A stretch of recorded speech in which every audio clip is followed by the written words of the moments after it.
प्रिय देशवासियों, नमस्कार। हम सभी ने बीते दिनों में देश का सामर्थ्य और उसका संयम दोनों देखा है। मैं सबसे पहले भारत की पराक्रमी सेनाओं को, सशस्त्र बलों को, हमारी खुफिया एजेंसियों को,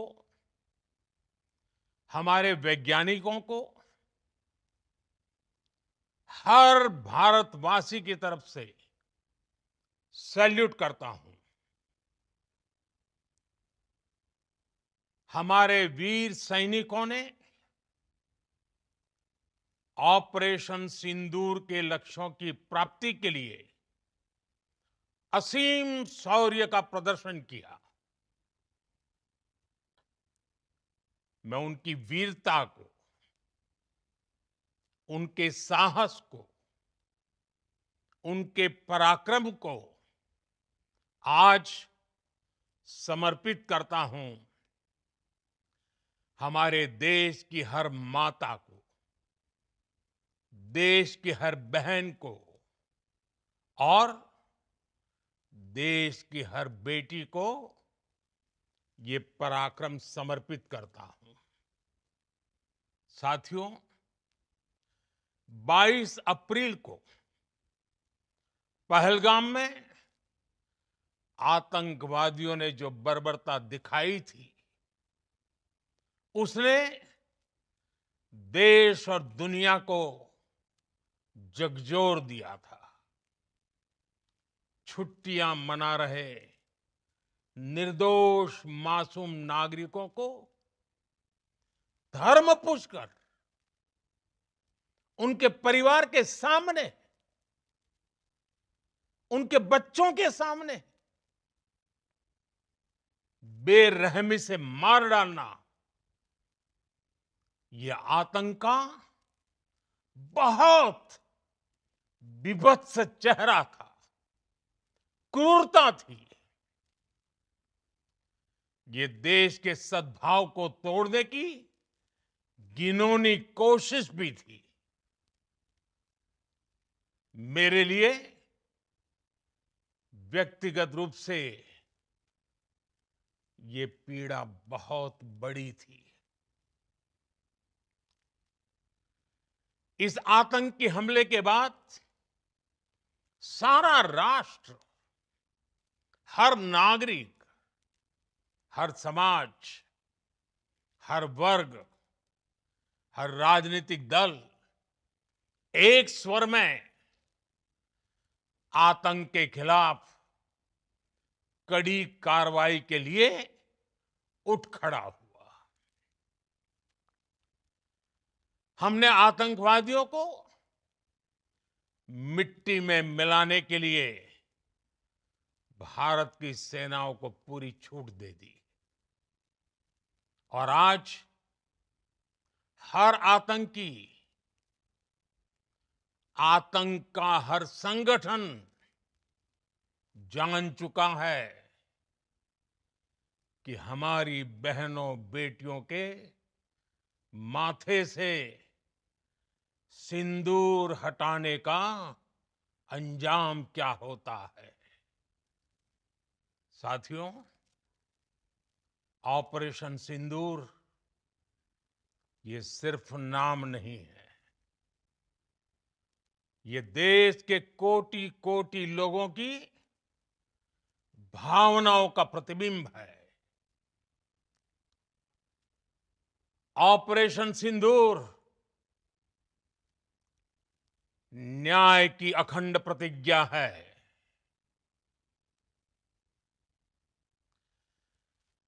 6 मई की देर रात, 7 मई की सुबह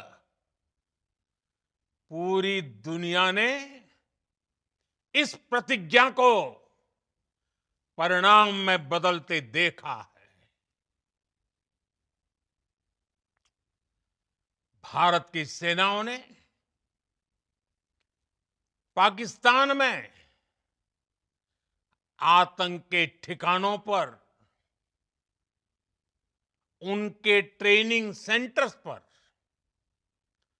सटीक प्रहार किया। आतंकियों ने सपने में भी नहीं सोचा था कि भारत इतना बड़ा फैसला ले सकता है। लेकिन जब देश एकजुट होता है, नेशन फर्स्ट की भावना से भरा होता है, राष्ट्र सर्वोपरि होता है, तो फौलादी फैसले लिए जाते हैं, परिणाम लाकर दिखाए जाते हैं।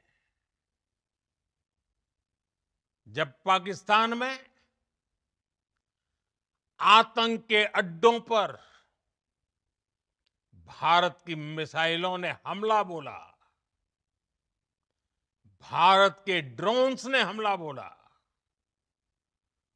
तो आतंकी संगठनों की इमारतें नहीं, बल्कि उनका हौसला भी थर्रा गया।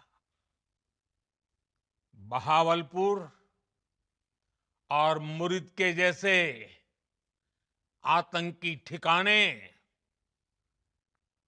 एक प्रकार से ग्लोबल टेररिज्म की यूनिवर्सिटीज रही है। दुनिया में कहीं पर भी जो बड़े आतंकी हमले हुए हैं, चाहे 9/11 हो, चाहे लंदन ट्यूब बॉम्बिंग हो, या भारत में दशकों से जो बड़े बड़े आतंकी हमले हुए हैं, उन सब के तार कहीं ना कहीं आतंक के इन्हीं ठिकानों से जुड़ते रहे हैं। आतंकियों ने हमारी बहनों का सिंदूर उजाड़ा था, इसलिए भारत ने आतंक के ये हेडक्वार्टर्स उजाड़ दिए। भारत के इन हमलों में 100 से अधिक खूंखार आतंकवादियों को मौत के घाट उतारा गया है। आतंक के बहुत सारे आका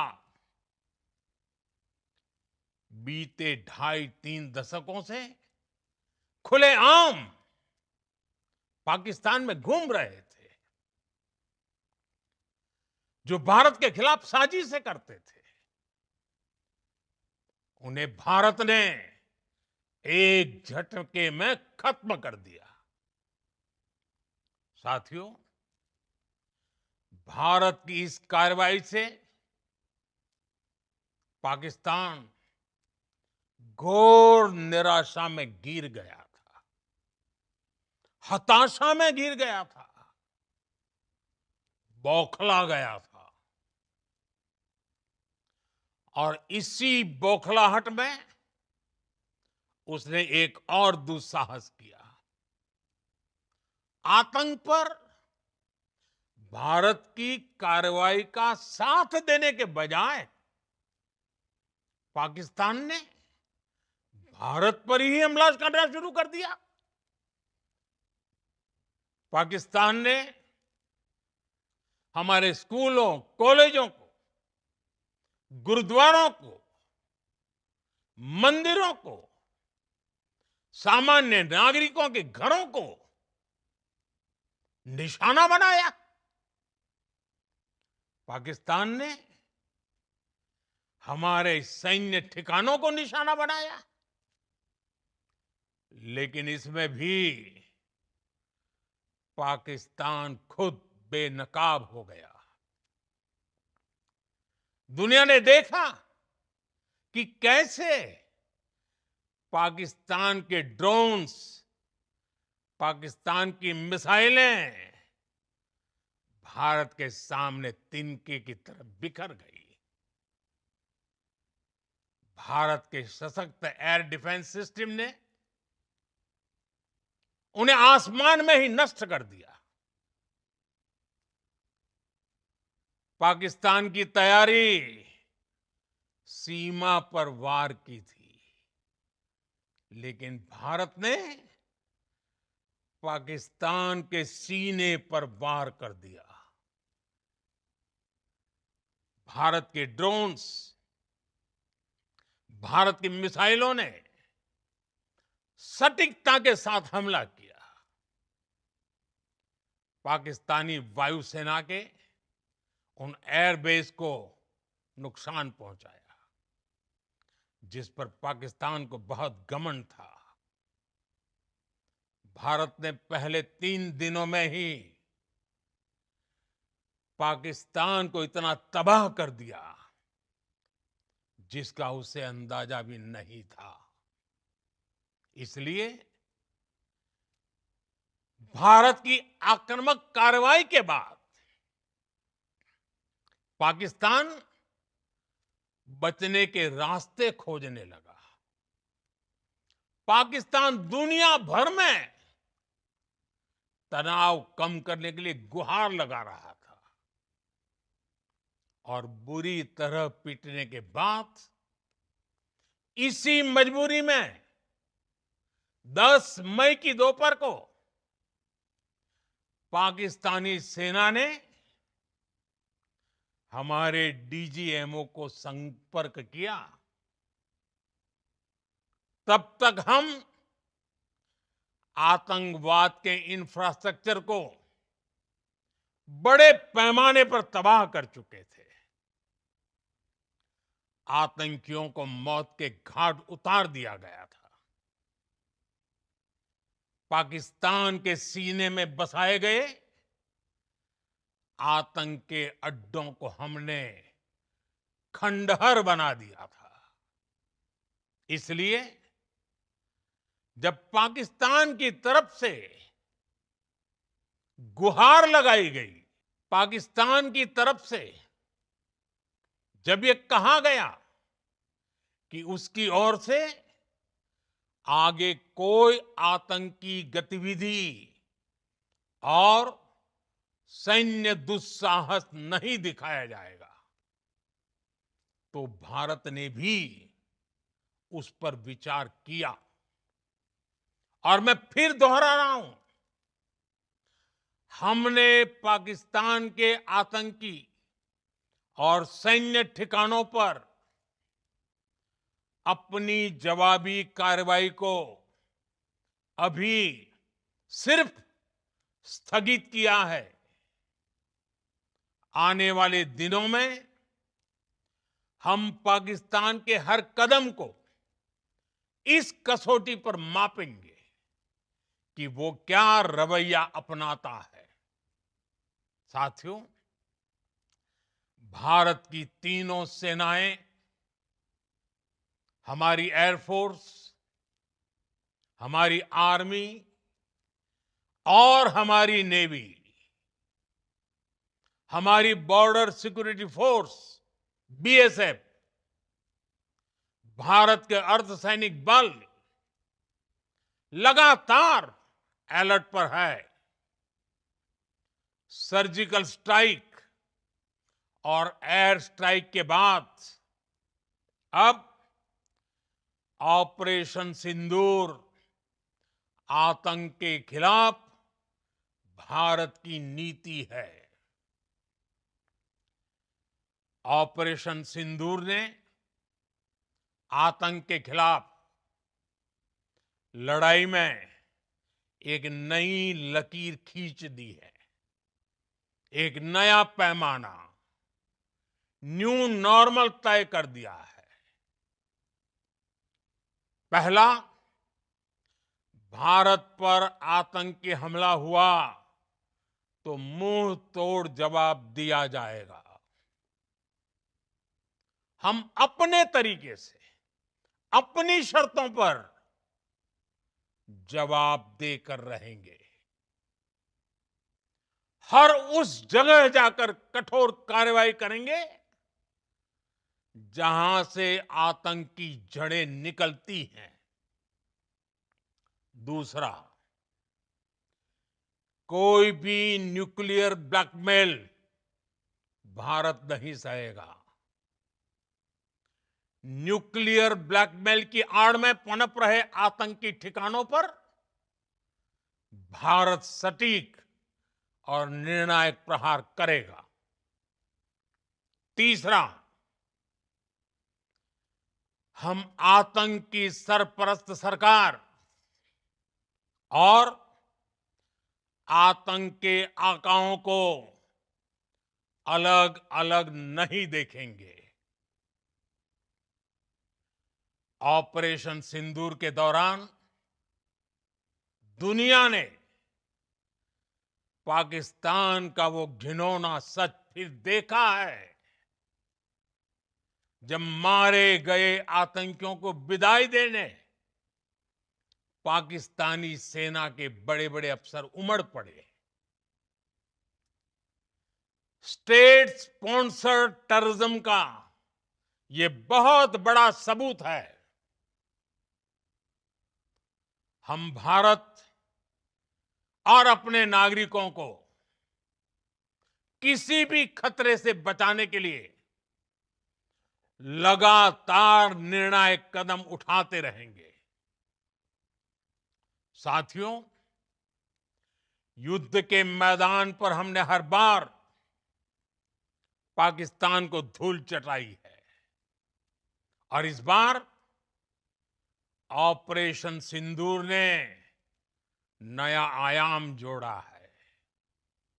हमने रेगिस्तानों और पहाड़ों में अपनी क्षमता का शानदार प्रदर्शन किया और साथ ही न्यू एज वॉरफेयर में भी अपनी श्रेष्ठता सिद्ध की।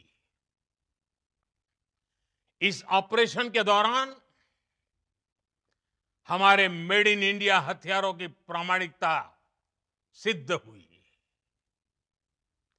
आज दुनिया देख रही है 21वीं सदी के वॉरफेयर में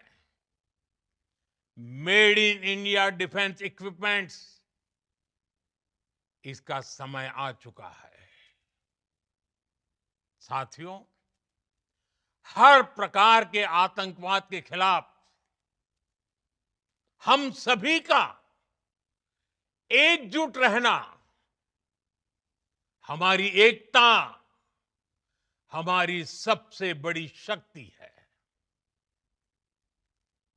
निश्चित तौर पर ये युग युद्ध का नहीं है, लेकिन ये युग आतंकवाद का भी नहीं है। टेररिज्म के खिलाफ जीरो टॉलरेंस, ये एक बेहतर दुनिया की गारंटी है। साथियों, पाकिस्तानी फौज, पाकिस्तान की सरकार जिस तरह आतंकवाद को खाद पानी दे रहे हैं, वो एक दिन पाकिस्तान को ही समाप्त कर देगा। पाकिस्तान को अगर बचना है तो उसे अपने टेरर इंफ्रास्ट्रक्चर का सफाया करना ही होगा। इसके अलावा शांति का कोई रास्ता नहीं है। भारत का मत एकदम स्पष्ट है। टेरर और टॉक एक साथ नहीं हो सकते। टेरर और ट्रेड एक साथ नहीं चल सकते और पानी और खून भी एक साथ नहीं बह सकता। मैं आज विश्व समुदाय को भी कहूंगा,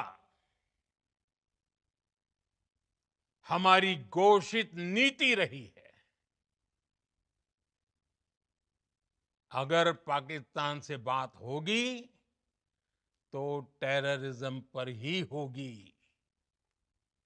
अगर पाकिस्तान से बात होगी तो पाक ऑक्युपाइड कश्मीर पीओके उस पर ही होगी।